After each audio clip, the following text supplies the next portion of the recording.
last decade, Brazil has had a rise in debt. Brazil also has had a rise with the unemployment rate. Today we'll be talking about how Brazil's increase in unemployment rate has led to the rise in debt. To start off, let's learn a little bit about Brazil. Located in the eastern part of South America in the Western Hemisphere, the colorful Brazil is bordered by 9 countries and one French overseas territory named the French Guiana. Venezuela, Guyana and Suriname in the north, Colombia in the northwest, Paraguay and Argentina in the southwest, as well as many other countries. Brazil is known for holding the Amazon rainforest. The Amazon rainforest, covering much of northwestern Brazil and extending into Colombia, Peru, and other South American countries, is the world's largest tropical rainforest, famed for its biodiversity. Now that you know a little bit about Brazil, let's learn about Brazil's economy. Brazil has a developing free market economy that is the 9th largest in the world by nominal gross domestic product, and 8th largest by purchasing power parity in 2019. According to the International Monetary Fund, Brazil's 2019 nominal GDP was $1,868,000,000. Now let's start with some economic quick facts. A crippling 2-year recession in 2015 and 16 saw the country's economy contract by almost 7%. Economic recovery has been sluggish. In 2017 and 18, the economy grew at a meager pace of 1.1% a year.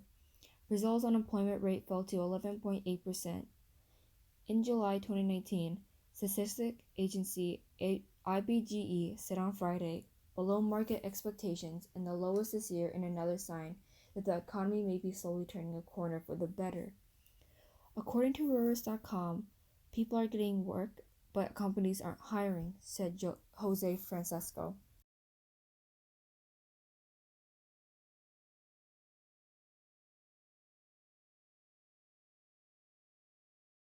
Now let's look at the 3 economic questions every country must answer. Moving on to Brazil's production, let's talk about the production and disruption of goods in Brazil.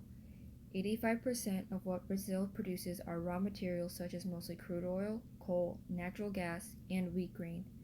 Brazil would like to produce more manufactured goods, such as machinery, fuels, lubricants, chemicals, parts, and accessories for motor vehicles and tractors. Second, how will the goods be produced? The country is currently in its debt, which is why they can't afford high-tech machines to make manufactured goods. With the many people left unemployed in the country's debt, having machines to make manufactured goods is on the bottom of the list of things that Brazil's economy is dealing with. Third, for whom will be receiving the goods? Brazil's top export destinations are China, the US, Argentina, the Netherlands, and Germany, China being the biggest receiver.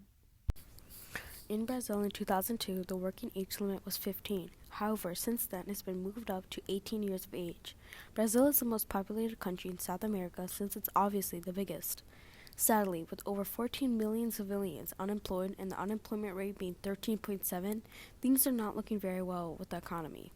With the less people working and the less money being made, the harder it is for Brazil to pay off their $1 trillion in debt. If Brazil can't afford to pay off the debt to lower their unemployment rate, the economy is going to suffer. So, how has Brazil's increase in unemployment rate led to their rise in debt? In what aspects? In Brazil, the unemployment issue is not being taken care of, and it won't be anytime soon. The civilians of Brazil are the ones who must deal with this consequence. In 2012, the number of civilians left unemployed was 7.6 million, but now, in 2020, the rate has increased to 13.4 million. This is but double the amount it was 8 years ago. As the unemployment rate goes up, so does the debt rate in Brazil. Today, Brazil is $1 trillion in debt. People aren't working, therefore people start taking out loans from the government. According to Reuters.com, people are getting work, but companies aren't hiring, said Jose Francisco Goncalves, a chief economist and bingo factor at Sao Paulo. According to Economy.com, companies are hiring foreigners, then Brazilians, because native English speakers can usually find opportunities teaching, and highly skilled workers in the engineering and energy fields also have an advantage. The number of unemployed workers in Brazil was little change at 28.1 million, IBGE said. That hit record at 28.5 million earlier this year. average household real income fell 1.0% to 2,286 reals a month from preceding 3 months, IBGE said. According to economy.com, the national average national debt per person is 39,000 reals. There are approximately 206,768,562 people in Brazil. This shows that 40% of Brazil's debt is because of the civilians. If the income in an average household is that low, people are going to start taking out loans from the government. As interest goes up, so does the national debt overall. So, to wrap up this video, we have informed you on Brazil's mixed economy, its products, the ones that will be receiving the products, its borders, some of its geography, debt, and unemployment rate.